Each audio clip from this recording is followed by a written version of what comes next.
Good day, good day, good day to all you samurai out there in the land of Wano. I am Duuz-Diz-Din coming at you with another One Piece review, this time of chapter 933 titled A Samurai's Mercy, with a very interesting cover page that shows NL, the god NL, well, God with quotation marks around it, blowing bubbles with a bunch of frogs. A very interesting little bit of a scene. And, we keep getting all these cover pages with NL in them, which makes you wonder, is NL ever going to come back proper? Especially since Nami has continued to upgrade her lightning-based abilities. So it's just like, I wonder what's going to happen there eventually. But we open up with Orochi unleashing the power of his devil fruit, which, as it turns out, a lot of people were saying it was going to be the snake fruit. I mean, no, the dragon fruit. But in turn, it is actually a mythical Zoan snake fruit model Yamata no Orochi.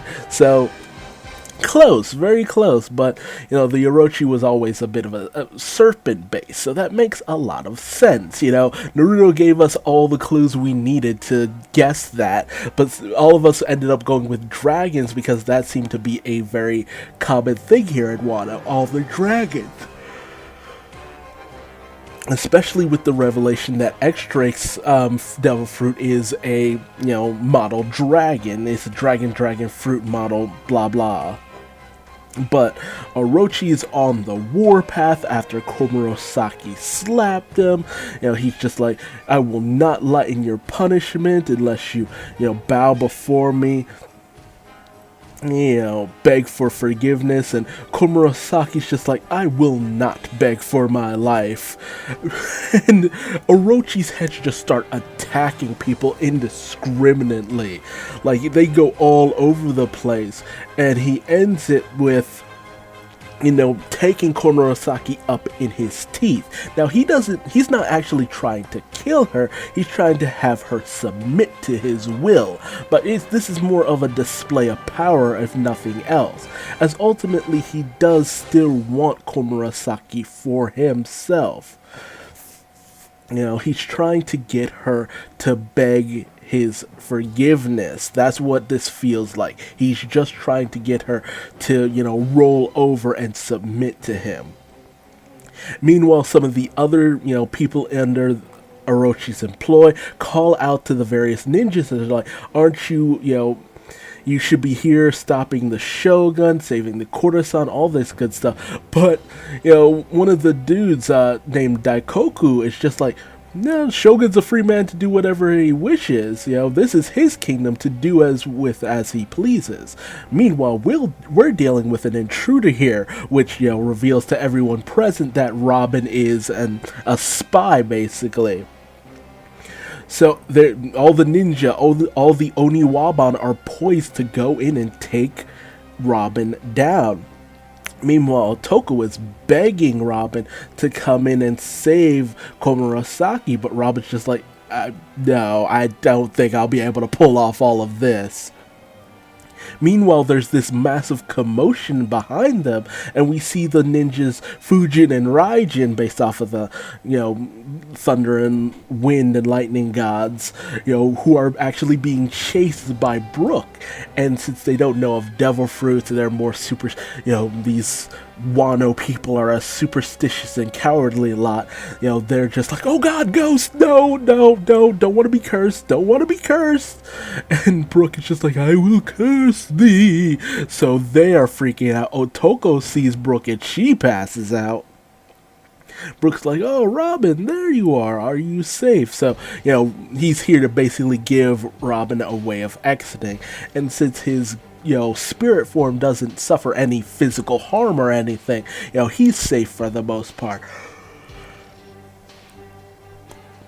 Meanwhile, Robin uses this moment to unleash her Jigata Tescoman Giganto Tescomano, creating these massive hands which just slap away all of the ninja who just weren't ready for such an attack. They expected her to be a regular woman, not expecting any kind of fighting capabilities from her. Meanwhile, Naomi and Shinobu are watching from the rafters, only to be ambushed by the big fat ninja named Hanzo, who's just like, Shinobu, and it's kind of implied that they have this past history with Shinobu, who is, described as the man killer, this bewitching beauty. But as soon as Hanzo sees Shinobu, he's just like, yeah, it can't be you. It's gotta be confusing you for someone else. And Shinobu decks him right in his crotch, paralyzing him in pain. So he's completely unable to go after them. And then Shinobu uses her Rot fruit abilities to degrade the, ceiling that they're in, bringing it all down upon Orochi, freeing Komurasaki. Now, whether or not this was Shinobu's plan or not, you very much don't know, but this also creates enough of a commotion to allow them, a little bit of an opportunity to try to escape. Meanwhile, of all things, of all friggin' things, Kyoshiro comes in, despite everything he said last chapter. He comes stepping up to Komurasaki, unsheaths his sword, and cuts her down. Like, you see the blood splatter, she said it looks like he killed her, which is very unexpected, because you're like, wait, she was supposed to play this massive part in this story, and it can't be, and everyone's just shocked beyond belief. So everyone else has called it, so I'm also calling it, because that's the immediate thing that I thought of as soon as I saw that this has to be a ruse. This has to be a ruse, because with all that we've seen of Komurasaki's character, to just have her die right here and now, it doesn't add up. It just doesn't add up. There's far too much that Oda was hinting that he wanted to do with her character, and it feels more like this is a ruse. Kyoshiro and Komurasaki are in on it, and this was a way of getting Komurasaki to be able to leave out of the capital city and see her little brother. I definitely believe she is the Lady Hiyori. It's gotta be that, because this is too cut and dry for anything Oda would ever do. And everyone's shocked. They're like, oh my god, I can't believe that Kyoshiro would do this. Why would he do something like this? Oh my god. And even, Orochi's just like, Kyoshiro, what the fuck, man? Who told you to do that? And Kyoshiro's just like, she was rebelling against the shogun. That's a heinous crime. She was to be judged, and I gave her a swift death. This was a samurai's mercy. And they're just like, how would you go to such lengths to prove your loyalty to Lord Orochi? Which, it puts Kyoshiro in even greater standing, because it shows that he is detrimentally, connected to the shogunate. And we even see Kyoshiro notice the little leaflet of the Kazuki clan that was put out to bring all their allies together. So who this ultimately came from, it's hard to say. Whether it came from the corpse of Komurasaki, what it could possibly be, where it could have possibly come from. But I definitely believe that Komurasaki and Kyoshiro were in on this from the very beginning. And this just enrages Orochi even further, and he goes straight for Otoko and Robin, because it's just, if it wasn't for this child, none of this would have happened. If it wasn't for that damn laughing brat, give it to me, give her to me, Orobi. And just who the hell are you? What's your role in all of this? Both just gonna devour the both of you. And, Nami sees this opportunity. She brings out Zeus, as just like, I'll give you a weather egg ready to just strike right at this moment. Meanwhile, the ninja are busy fleeing from Brook, but they come to the realization, hey, he's not actually really doing anything. He's just chasing us around. So, the jig is up for Brook for the most part. Meanwhile, the Orochi's attendants come racing to the top, ready to, join in the fight, only for Nami to bring down her, ninja art, Thunder, bringing down Zeus right on top of Orochi, just boom, and this massive black lightning just erupts from the castle. Like, oh my god, just like thunder, hear the thunder, lightning and the thunder. Man, it is devastating. If Nami managed to take Orochi out with this attack, that would be the most boss thing that Nami has ever done in all of One Piece. Like, man, good on you, Nami. Meanwhile, the next morning, we cut literally to the next morning, so it's just like, we keep leaving everyone in these precarious situations where it's just like, what the fuck just happened? Because Sanji's busy fighting Page 1, Nami of all things is clashing head to head with Orochi, like, what the shit? And Luffy's locked up in Odin. I was like, oh my, Udon, just holy crap, so much crap is going on right now. Like, when you think about all of this as a whole, some intense shit is going down in the land of Wano. Meanwhile, we cut to Leftover Town, where we see that lady, Osuru has been feeding Lin with the shiruko, the mochi, the sweet mochi, in order to, feed her a little bit. And Lin's just like, oh, you're so poor and you're so hungry, but you were willing to feed me, thank you. So this is Lin, having the mindset of when she was a little bit younger, when she was, still living with lady, the woman who took care of her, basically. And so it's just like, Lin has just reverted to her purest form for the most part. But she's still a bit of a ticking time bomb. Because it's just like, what's going to happen? And Napoleon, he's out cold. So it's almost as if Charlotte Linlin has completely just forgotten anything, and anything that could clue her into anything that would happen, is non-existent. Because it's just like, Napoleon is out cold, but where's Prometheus in all of this? She doesn't have Zeus, but Prometheus should be around somewhere. So it really raises a lot of questions.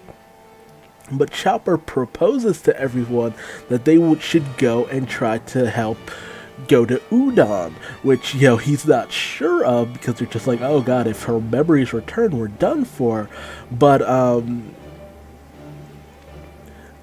Tama says it's just like, we can't wait around, this is our only chance, we might as well go in with this giant whale of a person just by our side. So in comes Lin with Chopper and the rest to go to possibly try to bust Luffy out of jail. So it's just like, things are getting more and more complicated and just really out there as things go on, because that's the end of the chapter. Because Charlotte Linlin is ready to go on the attack.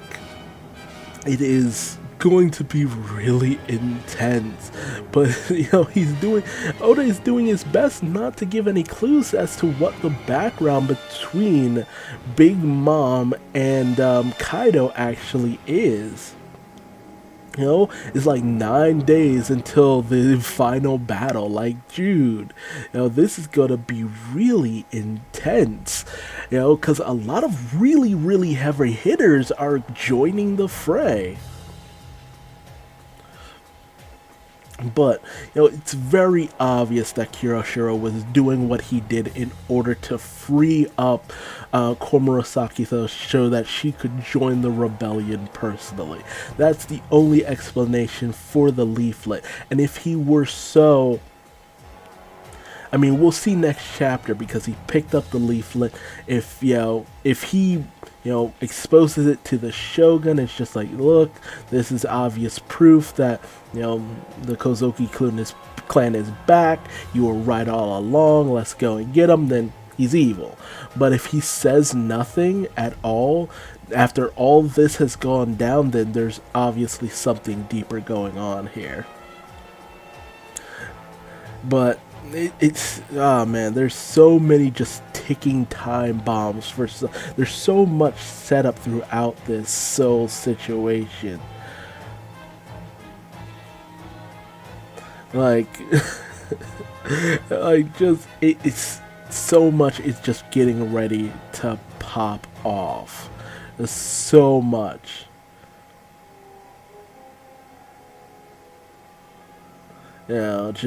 I'm still just taken aback, because that moment with Kiyoshiro cutting down Komurasaki just completely shocked me. Because at first my brain is just like, holy shit, they killed her! And then that rational part of my brain just started to slowly switch on and just go, nope, this is a plan, there's no way it's just that cut and dry.